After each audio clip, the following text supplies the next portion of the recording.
오늘은 본문 출애굽기 7장 14절로 25절 말씀 가지고요. 첫 번째 이적이라는 제목으로 함께 말씀의 은혜 나누도록 하겠습니다. 중국에서는 예로부터 물을 다스리는 자는 천하를 얻는다라는 말이 있습니다. 중국 전설에 의하면요, 황하에 대홍수가 발생해서 13년 동안 물이 빠지지 않은 적이 있었다고 합니다. 이때 황제의 자리에 있었던 고는 이 치수를, 그러니까 물을 잘 다스리지 못함으로 말미암아 결국 황제의 자리를 내놓게 됩니다. 그리고 이 문제를 해결하고 치수 사업을 대성공으로 이끈 우는 황제의 자리에 오르게 됩니다. 우리는 한자로 다스리다 치자에 보면요, 그 다스리다라는 이 한자 치자의 그 변이 바로 물수변인 것을 볼 수 있습니다. 그래서 고대 중국에서는 물을 다스리는 것이 결국에는 곧 나라를 다스리는 것이다, 치수 이꼴 치국이다 라는 생각을 가지고 있었던 것입니다. 그래서 오늘날에도 정치할 때 쓰는 한자가, 그 치자가 바로 이 다스린다라는 치자 아니겠습니까? 물을 다스리듯이 그 물을 잘 다스리는 자가 바로 나라도 잘 다스릴 수 있다라는 이 고대 중국의 이런 상황에서 나온 단어가 바로 정치다라고 할 수 있습니다. 사실 이것은요, 세계 4대 문명을 살펴보아도 이 말이 굉장히 일리가 있다라는 것을 알 수 있습니다. 세계 4대 문명이라는 것은 여러분 아시다시피 BC 4000년에서 2000년경에 등장한 인류 최초의 문명들 아니겠습니까? 이집트, 그리고 메소포타미아, 인더스, 그리고 황하 지역에 출몰한 바로 인류의 최초라고 할 수 있는 문명들을 가리켜서 세계 4대 문명이다라고 합니다. 그런데 이것은 주로 동아시아에서 일컫는 이야기고요. 실제로 서구권에서는 중남미 메소아메리카 문명, 그리고 고대 안데스 문명을 포함시켜서 바로 인류의 최초의 어떤 문명으로 설명하고 있다고 합니다. 4대 문명을 한번 지도에서 보시면요, 다음과 같습니다. 보시면 여기 보면은 이집트 문명, 바로 오늘 우리가 살펴볼 문명이죠. 그리고 또 여기 이쪽 중동 지역을 좀 더 지나서 이 아시아 쪽으로 가는 중간에 메소포타미아 문명이라고 있는데, 이 메소포타미아라는 단어 자체가 제가 창세기 강의할 때 설명을 드렸지만 바로 이 유프라테스 강과 티그리스 강 사이에 있는 이 반달 모양으로 생긴 이 지역을 바로 메소포타미아 강 사이다라는 단어가 메소포타미아라는 단어입니다. 그리고 바로 여기 이 인도 지역에 있는 인더스 문명, 그리고 마지막으로 이 중국 땅에 있는 황하강 또는 황허라고 하는 이 강을 중심으로 문명이 일어난 것을 4대 문명이라고 합니다. 그런데 이 4대 문명의 공통점이 무엇입니까? 바로 아주 큰 강들을 끼고 있다는 것입니다. 이집트 같은 경우에는 나일강이 있고요. 메소포타미아는 아까 말씀드렸던 강이 2개나 있죠. 유프라테스, 그리고 티그리스. 그리고 이 인더스 문명 역시 인더스 강이 있고요. 황하 문명 역시 황강이 있습니다. 황하, 중국에서는 황하라고 하는 그 강들이 있습니다. 한마디로 모든 이 인류 최초의 문명은 다 큰 강을 끼고 발달했다라고 볼 수 있는데, 그 이유가 어떻게 보면은 당연하다고 보여집니다. 왜냐하면은 농경사회가 주류였던 그 당시 문화는 결국에는 농사를 짓기 위해서는 좋은 땅과 그 농사에 쓸 수 있는 물이 필요한데, 관계 농수가 필요한데, 바로 그 물과 좋은 땅은 저런 큰 강을 중심으로 이루어지기 때문입니다. 강들이 상류에서부터 퇴적물들을 이끌고 내려와서 하류에다가 그 퇴적물들을 쌓으면서 그 땅들이 굉장히 비옥한 땅이 되지 않습니까? 그러다 보니까 주로 하류나 강 지류들을 통해서 농사를 짓게 되고, 거기서 관계 농수를 끌어다가 농사를 지음으로 풍족한 그러한 농경 사회를 이룰 수 있었던 것입니다. 이 예를 들면은 이 이집트 이 위성 사진을 한번 볼까요? 위성 사진을 보면요, 굉장히 재밌습니다. 여기 보면은 이 모든 지역이 다 이 황토색으로 보이는 광야예요. 사막입니다. 특히 이제 여기서부터 아프리카 반도가 시작되지 않습니까? 그런데 여기 보면 검은 이 화면에는 여러분 잘 댁에서는 안 보이시겠지만, 보면 여기 이제 까만색으로 표시되어 있는 이 부분이 사실은 컬러로 보면은 그린, 초록색입니다. 이 위치가, 이 지역이 어떤 지역입니까? 바로 나일강이 흐르고 있는 바로 그 주류, 나일강의 주류인 것입니다. 그리고 여기가 바로 로어 이집트라고 하는 아래 이집트라고 하는 지역인데요. 사실 방향으로 보면 북쪽이죠. 그런데 왜 아래 이집트냐면요. 물이 이쪽으로 흘러서 지중해, 여기가 바로 지중해 바다인데 지중해 바다로 나일강 물이 흘러가기 때문입니다. 그런데 바로 이 나일강 하류, 이집트라고 하는 이 부분이 바로 이스라엘 백성들이 머물렀던 고센 지역 아닙니까? 그리고 그 부분에 보면 이 시커멓게 돼 있는 이 삼각주 지역이 바로 그 나일강이 가지고 오는 수많은 영양분의 태종물이 쌓이고, 그러다 보니까 이렇게 거먹게 보일 정도로 초록색의 이 큰 숲을 이루고 풍부한 그런 농사를 지을 수 있는 비옥한 땅이 되었던 것입니다. 이 문제는요, 이런 강 주변에 사는 사람들이 이런 풍성한 풍족함을 얻을 수 있었고 농사를 잘 지을 수 있었는데, 이 사람들의 가장 큰 문제는 뭐냐면은 이 정기적으로 강이 범람하는 시기가 되면은 그 물을 다스리지 못함으로 말미암아 많은 사람들이 희생을 당하고 죽는 것이었습니다. 당시 기술력으로는 이 강에 불어나는 이 범람함을 막기가 어려웠던 것이죠. 그래서 주변에 이렇게 왜 고수부지, 뭐 일본 말로 하면 고수부지라고 하나요? 이 변에다가 이렇게 주변에 뚝을 만드는 그런 공사들을 하곤 했는데, 그럼에도 불구하고 이 강이 범람할 때는 도저히 방법이 없었다고 합니다. 그래서 자연스럽게 이 큰 강들은 두려움과 경배의 대상이 되었던 것이죠. 오늘 본문의 사건도 바로 이러한 문화나 문명과 무관하지 않습니다. 이집트의 경우에는요, 거의 모든 이 짐승이나 심지어 곤충까지도 이 경배의 대상이 되는데요. 이 이집트에 임한 10가지 재앙은 사실은 이 태양신 호루스라고 추앙받던 바로를 비롯하여 이 모든 신들이, 이 추앙받는 그 모든 신들이 진짜 하나님이신 여호와 하나님이 내가 진짜 하나님이다 라고 주장하는 이 정당한 주권 행사가 바로 이집트에 있었던 10가지 재앙이라고 할 수 있습니다. 한마디로 가짜 신들에 대해서 하나님이 내가 진짜 여호와, 내가 진짜 참 하나님이다 라는 주권을 주장한 사건이라고 할 수 있는 것입니다. 오늘 본문부터 시작되는 이 10가지 재앙, 이적 내지는 심판이라고 불리는 사건은요, 바로 출애굽기 5장 2절에서 바로가 건방지게 하나님께 이 모세가 나타나서 여호와 하나님이 하나님의 백성을 보내라고 합니다 라고 했을 때 여호와가 누군데? 라고 건방지게 질문했던 그 질문에 대한 대답이 바로 이 10가지 재앙이라고 할 수 있는 것입니다. 자, 누가 참 하나님입니까? 바로인가요? 여호와인가요? 바로 앞으로 10주 동안 저와 여러분은 함께 그 격전의 현장, 바로와 하나님, 바로와 사탄, 가짜 신들의 전쟁이 벌어지는 그 격전의 현장으로 함께 떠나보도록 하겠습니다.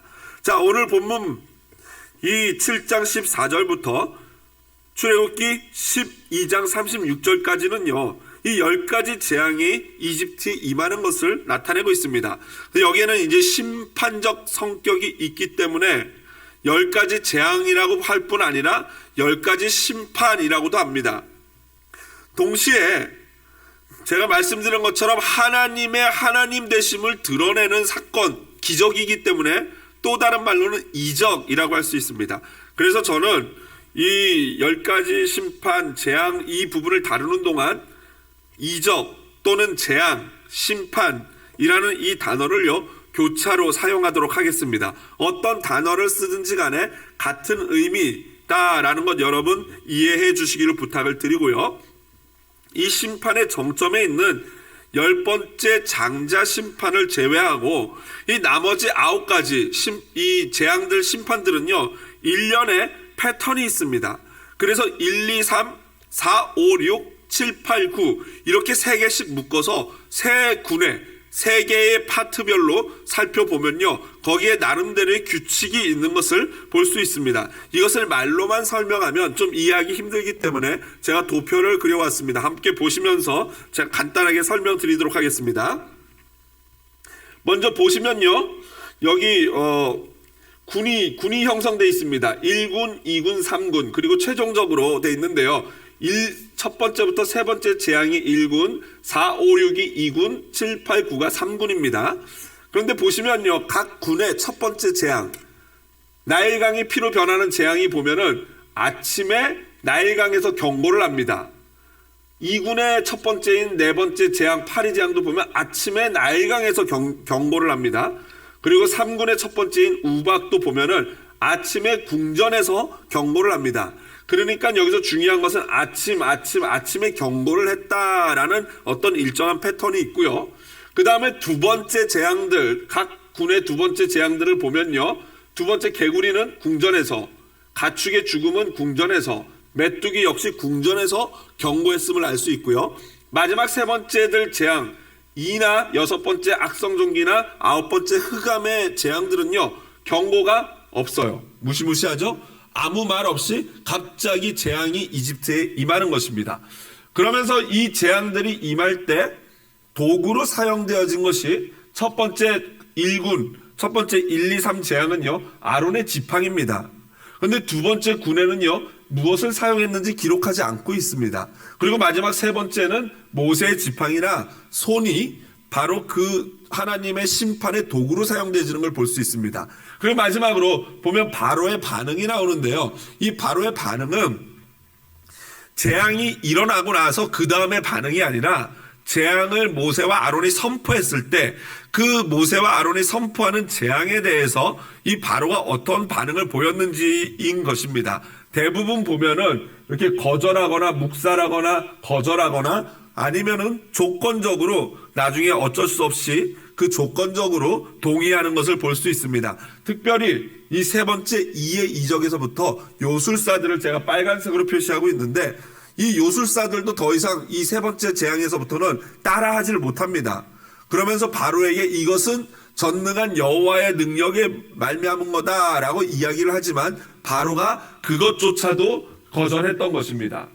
그리고 여덟 번째 메뚜기 재앙에서 보면요. 이 바로가 남자들만 보낼 것을 제안하고 심지어 거기에는 회개하는 장면까지도 나옵니다. 내가 여호와 앞에 범죄했다. 용서해다오라고. 그러나 나중에 그 메뚜기가 다 물러가고 나니까 다시 마음이 바뀌어서 이 하나님 여호와를 배신하는 그러한 모습을 볼 수 있죠. 이것은 이 표는 제가 나중에 우리 간사님 통해서 홈페이지에다가 게재를 할 테니까 한번 참조해 보시도록 하고요. 이제 이 10가지 재앙을 가만히 보면은 우리는 이 성경에 보면 한 5장에 나와 있기 때문에 바로바로 이어서 금방금방 일어난 사건이라고 생각할 수 있는데요. 그렇지가 않습니다. 적어도 9개월 내지는 10개월 정도 거의 1년에 걸쳐서 벌어진 사건이라고 할 수 있습니다. 오늘 본문에 나오는 첫 번째 재앙은요. 아마도 나일강이 범람하는 시기였던 7월이나 8월 또는 9월이나 10월 요 4개월 안에 학자들에 따라서 7, 8월이다. 아니다 9월, 10월이다 보는 경우들이 있는데 그 안에서 발생했던 사건이라고 볼 수 있고요. 마지막 6월절 마지막 장자가 죽는 6월절 사건은 여러분 아시다시피 우리 이 6월절이 언제 있습니까? 부활절이 4월쯤에 있지 않습니까? 그렇기 때문에 4월에 일어난 사건, 첫 번째 6월절을 제정했던 그 시기에 벌어졌다고 볼 수 있습니다. 그러므로 한 1년 가까운 시간에 이러한 영적인 하나님이냐 바로냐 하나님이냐 이집트의 그 잡신들이냐의 이 영적인 싸움이 일어났던 것입니다.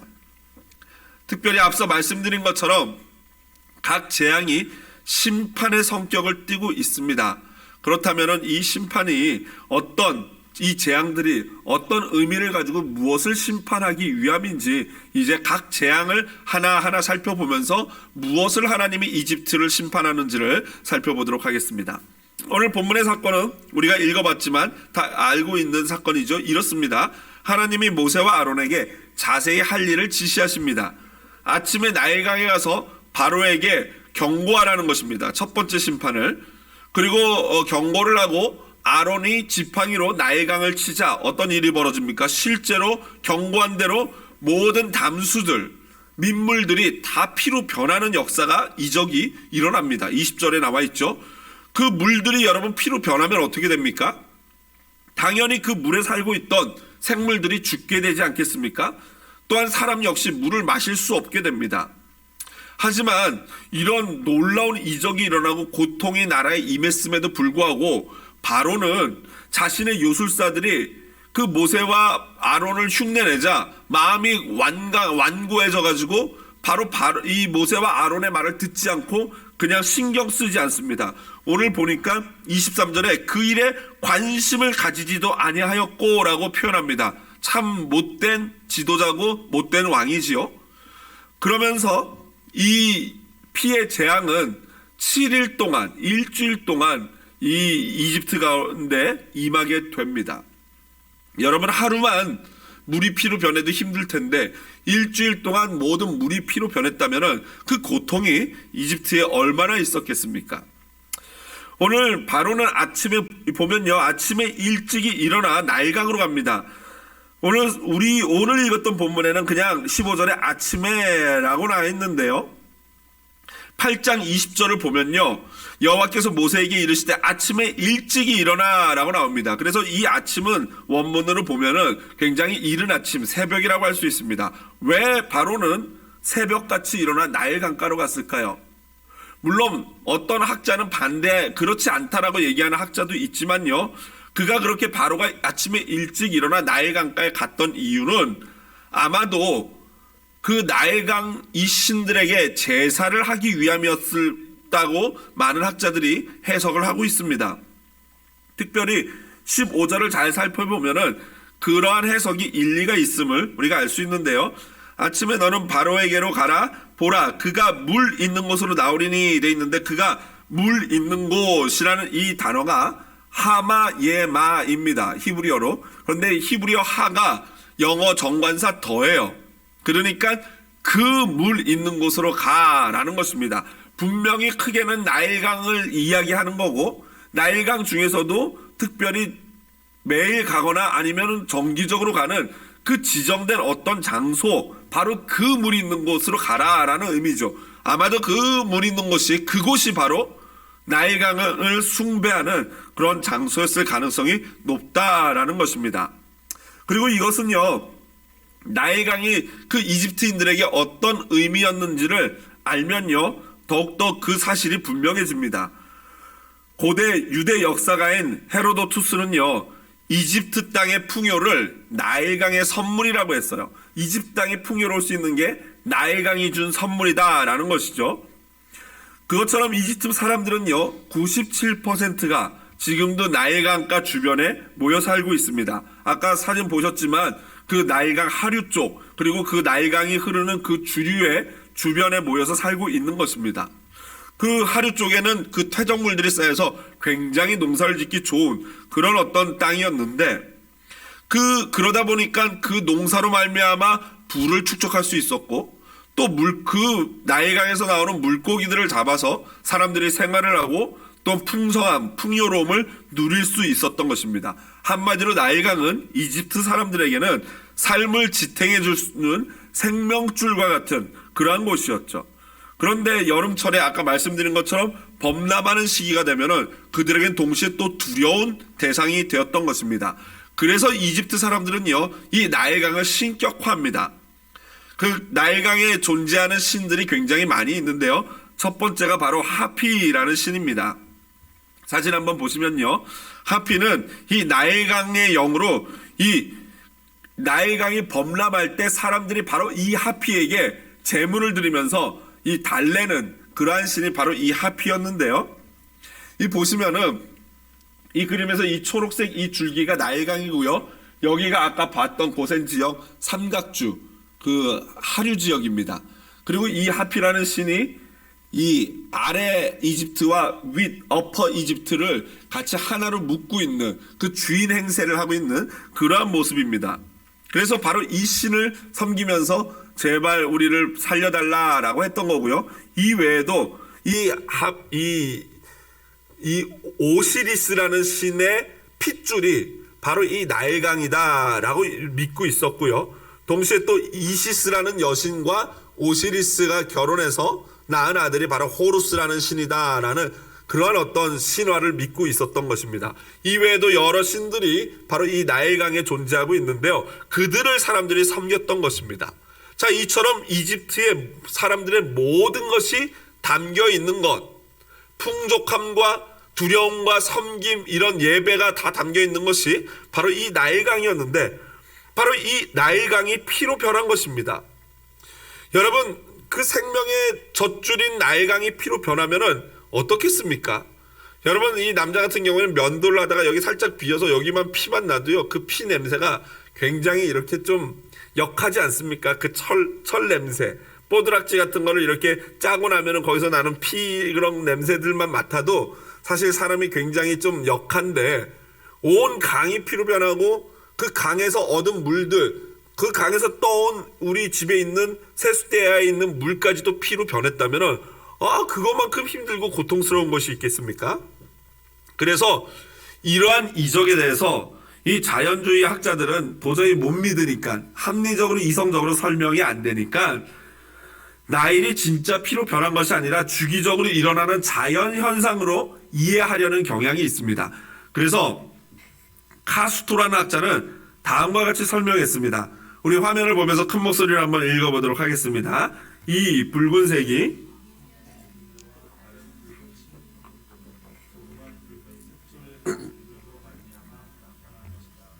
그렇습니다.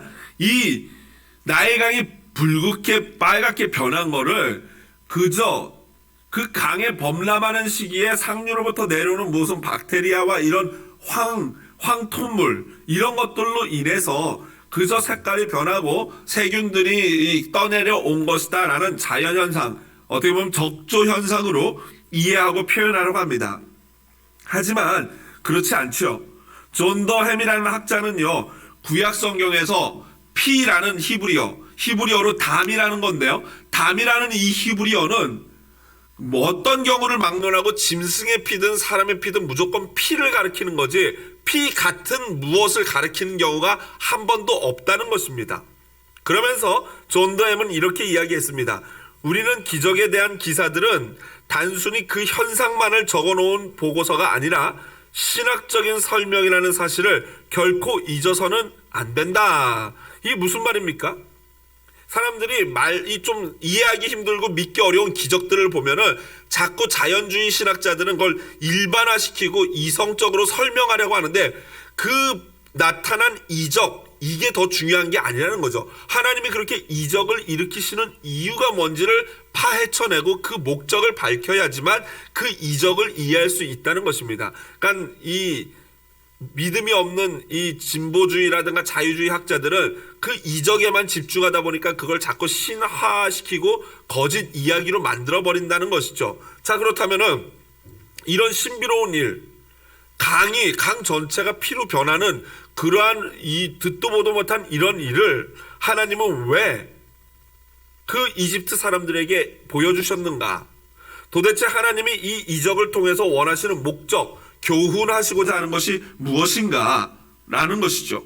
첫 번째로 하나님은 이 피로 변한 이적을 통해서 하나님의 하나님 되심, 모든 자연을 주관하는 존재가 바로 여호와 하나님이다 라는 것을 보여주셨다라는 것입니다.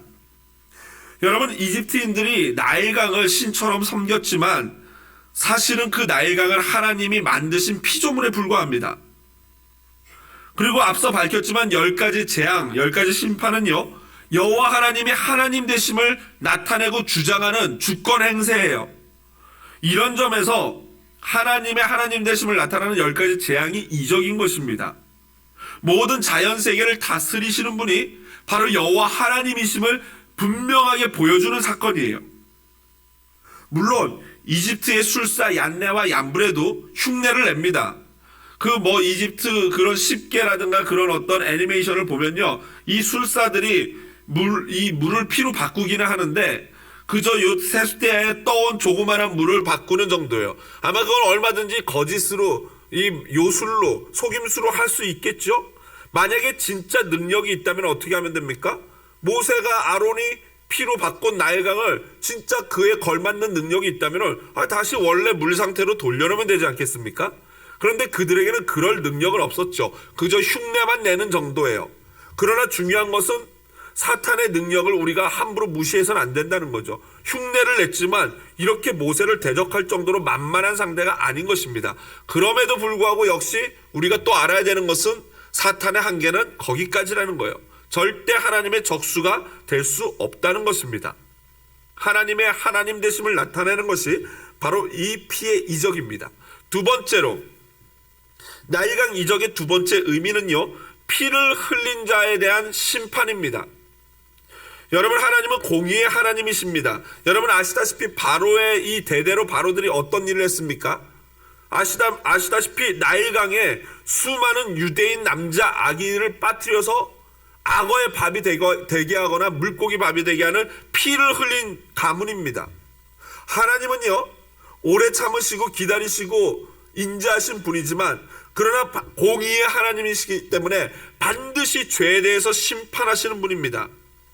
그래서 신명기 19장 21절에 이렇게 말씀하시죠. 내 눈이 긍휼히 여기지 말라. 생명에는 생명으로, 눈에는 눈으로, 이에는 이로, 손에는 손으로, 발에는 발로 이니라. 생명에는 생명으로, 피에는 피입니다.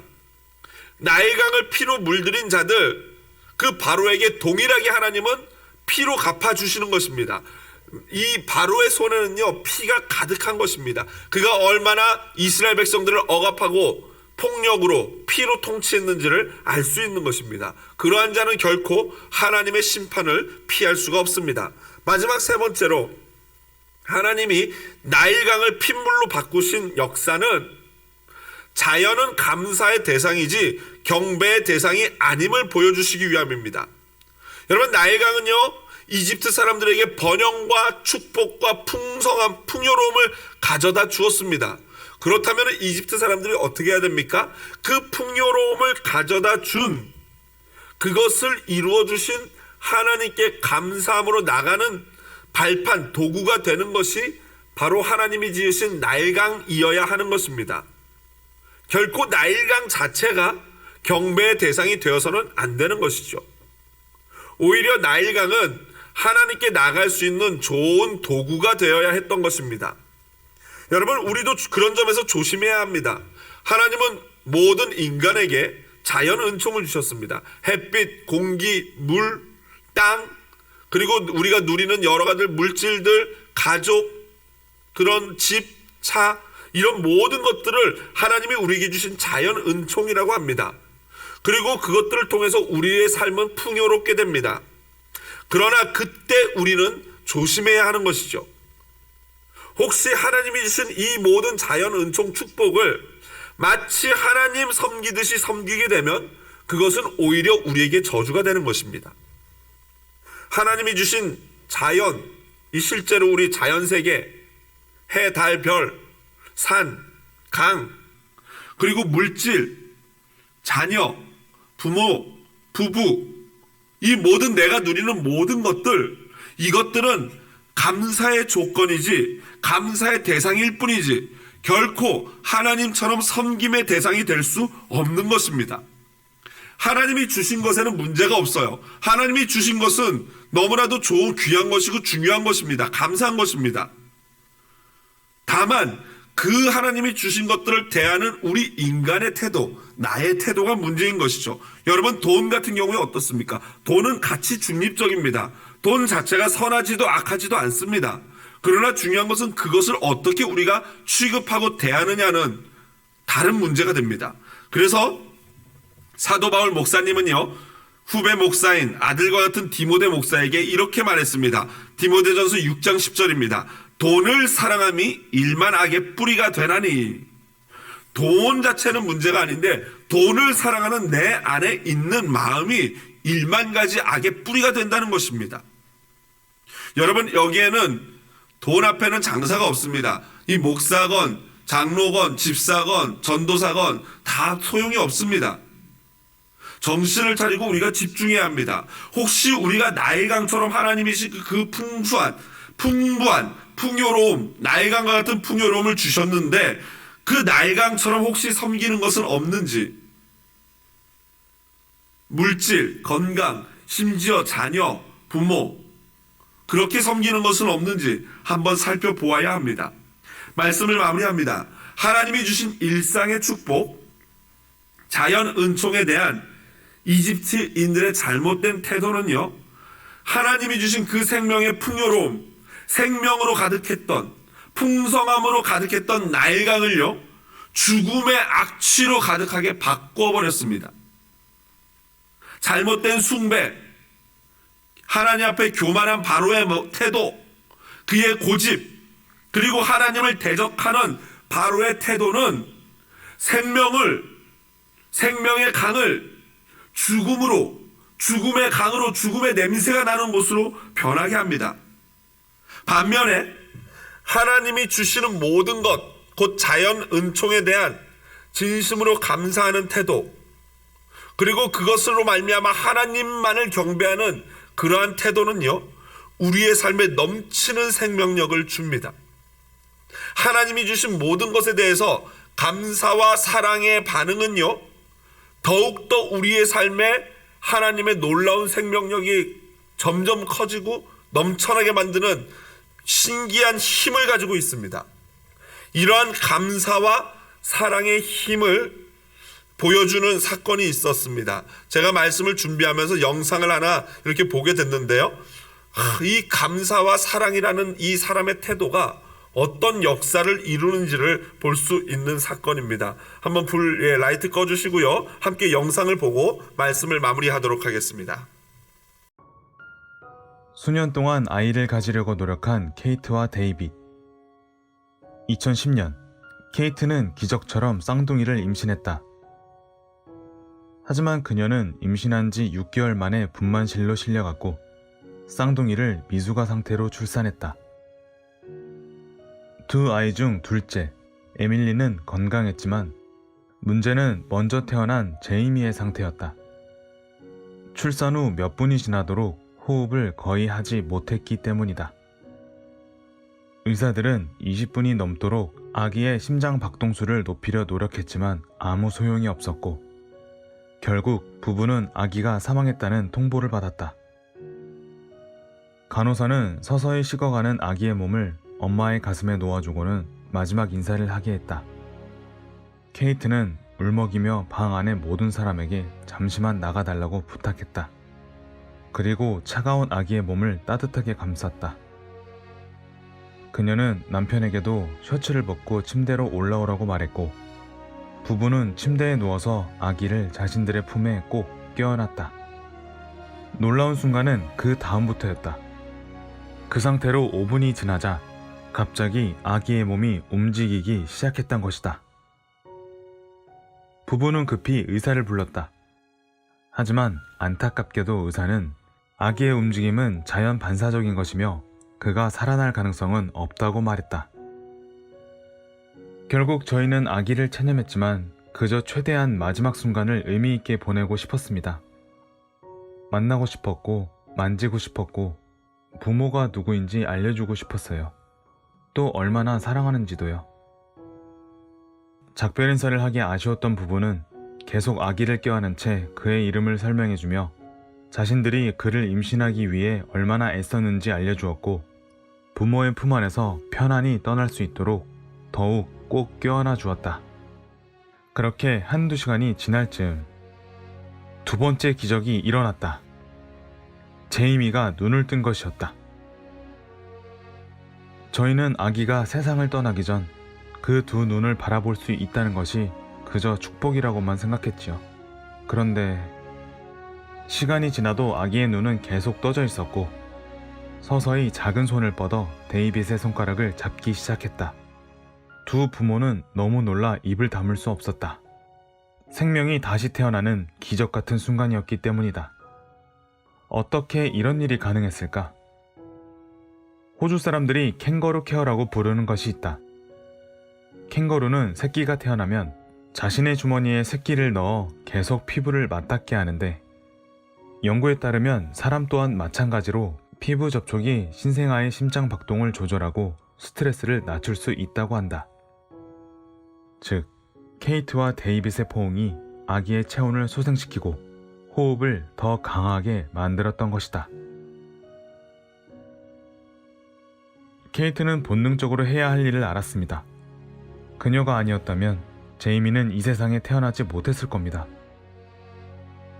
심각한 산소 부족을 겪은 제이미는 살아난다고 해도 뇌성마비가 우려되는 상황이었지만 정말 다행스럽게도 아무 문제 없이 건강하게 자랄 수 있었고 지금은 5살이 되었다.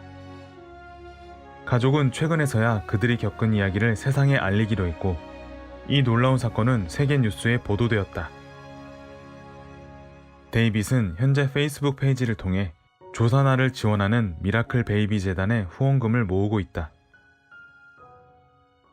의료진도 포기한 생명을 살린 엄마의 사랑, 그리고 사람과 사람 사이의 따뜻한 포옹은 그 어떤 치료법보다 강력할 수 있다는 것을 이 이야기는 보여주고 있다.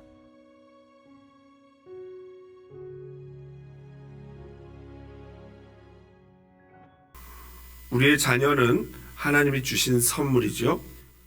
참으로 귀한 자입니다.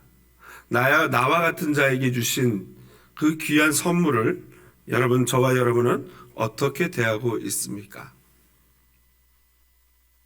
자연은총 가운데 주신 하나님의 자녀, 혹시 우리의 숭배의 대상입니까? 경배의 대상입니까? 아니면 하나님 앞에 눈물의 감사의 조건이요, 감사의 대상입니까? 잘못된 대상에 대한 숭배와 경배는 죽음의 악취를 가져옵니다. 그러나 자연 은총으로 주신 하나님의 모든 것에 대한 감사는 우리의 삶에 보신 바와 같이 생명력으로 충만하게 합니다. 따뜻한 사랑의 포옹이, 따뜻한 감사의 포옹이 바로 우리의 생명을 더욱더 강력하게 만드는 것입니다. 5월은 감사의 달입니다. 하나님이 주신 자연 은총들을 진심으로 감사하는 5월달이 되기를 원합니다. 오늘 저녁 다시 한번 옆에 있는 아내, 옆에 있는 남편, 옆에 있는 우리의 자녀들, 그리고 우리 부모님을 사랑의 따뜻한 포옹을 해주시는 것은 어떨지요?